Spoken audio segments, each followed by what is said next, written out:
Pattern based trading को continue करते हुए अब हम बात करेंगे flag and pen chart patterns पे। हम जानेंगे कि ये कैसे फॉर्म होते हैं, इनके बीच में क्या फ़र्क है और किस तरह इन पे ट्रेडिंग करनी है। तो दोस्तों, फ्लैग पैटर्न्स या पेन पैटर्न्स दो टाइप के होते हैं, बुलिश या बेरिश।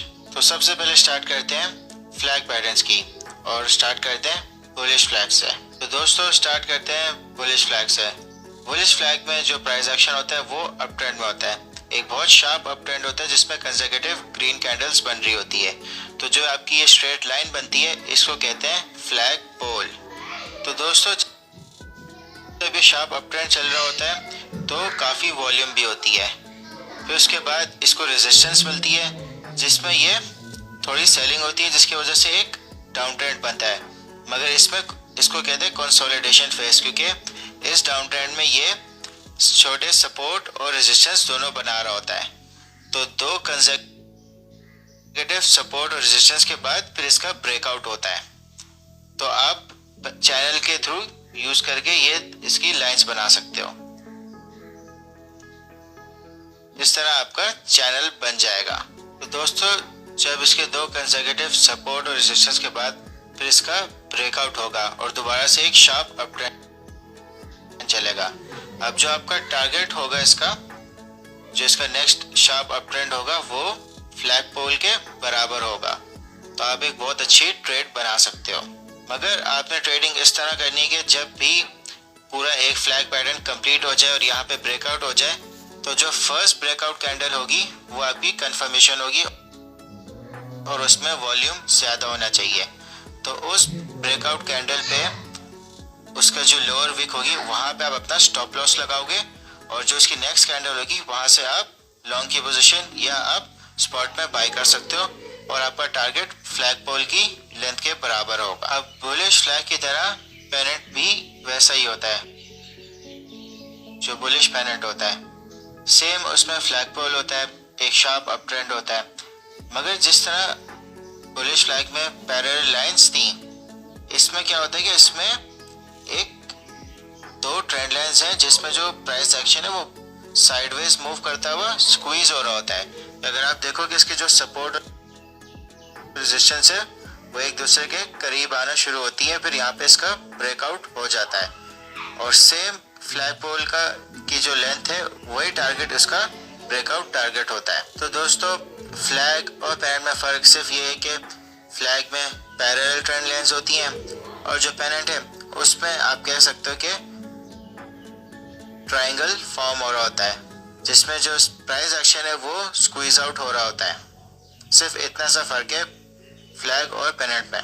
बेरिश फ्लैग या बेरिश पेनेंट में आपके पास सेम फ्लैग होता है मगर उसमें एक शार्प डाउन ट्रेंड होता है प्राइस एक्शन का, उसमें कंसेक्यूटिव रेड कैंडल्स बन रही होती है। तो दोस्तों, जैसा कि आप देख सकते हो कि आपके पास बेरिश फ्लैग में पैरेलल लाइंस आ गई जहाँ पे प्राइस एक्शन ने रेजिस्टेंस सपोर्ट दो दफ़ा उस पर मूव किया, फिर यहाँ पे इसका ब्रेकआउट हो गया वापस से शार्प डाउन ट्रेंड में और सेम इसका जो टारगेट होगा वो आपका फ्लैग पोल के हिसाब से ही होगा।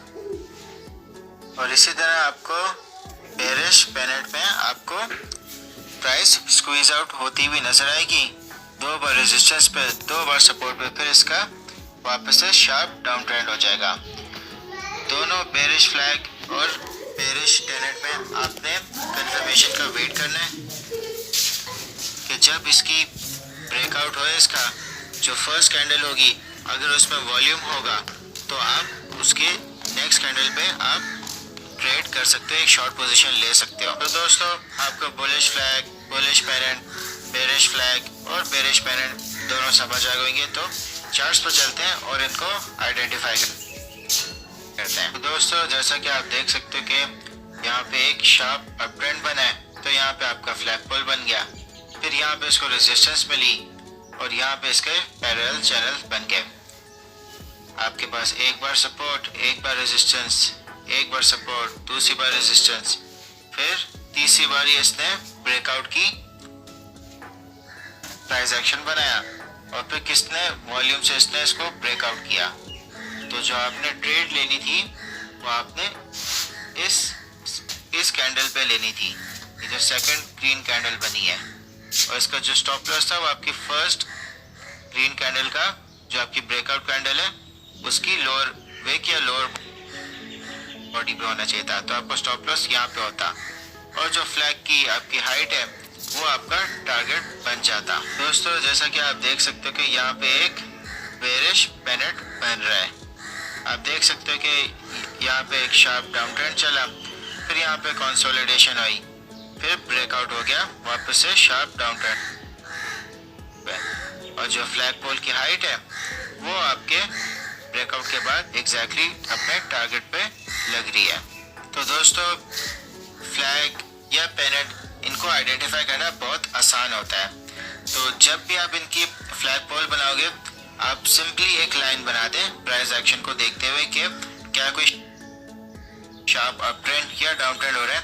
और कोई मसला नहीं है कि अगर शार्प डाउन ट्रेंड चल रहा है उसमें कुछ आपकी ग्रीन कैंडल्स भी आ जाए, क्योंकि मार्केट है बाइंग और सेलिंग होती रहती है, मगर आपने ट्रेंड को आइडेंटिफाई करना है और पैटर्न को देखना है कि कहाँ पे उसको रेजिस्टेंस मिले और कहाँ पे उसकी कंसोलिडेशन आए, और फिर कहाँ पे उसका वॉल्यूम के साथ ब्रेकआउट हो रहा है। दोस्तों सबसे इम्पोर्टेंट बात यह है कि जब भी फ्लैग पैटर्न बने या पेनेट बने, आपने जो अपनी ट्रेड है वो सिर्फ ब्रेकआउट कंफर्मेशन पे लेनी है। और याद रखना कि जब भी ब्रेकआउट कंफर्मेशन आपको मिले तो आप वॉल्यूम के थ्रू उसको लाजमी देखना कि अगर उस ब्रेकआउट में वॉल्यूम ज़्यादा है तो एक जेन्युइन ब्रेकआउट है, अगर उसमें वॉल्यूम नहीं है तो एक फेक ब्रेकआउट है। तो दोस्तों आप सबके लिए टास्क ये है कि आपने कोई भी दो सिंबल्स पे दो फ्लैग पैटर्न्स बनाने या पेनेट पैटर्न्स बनाने, ये आपकी मर्जी है। तो आप कमेंट सेक्शन में उनको आंसर करना।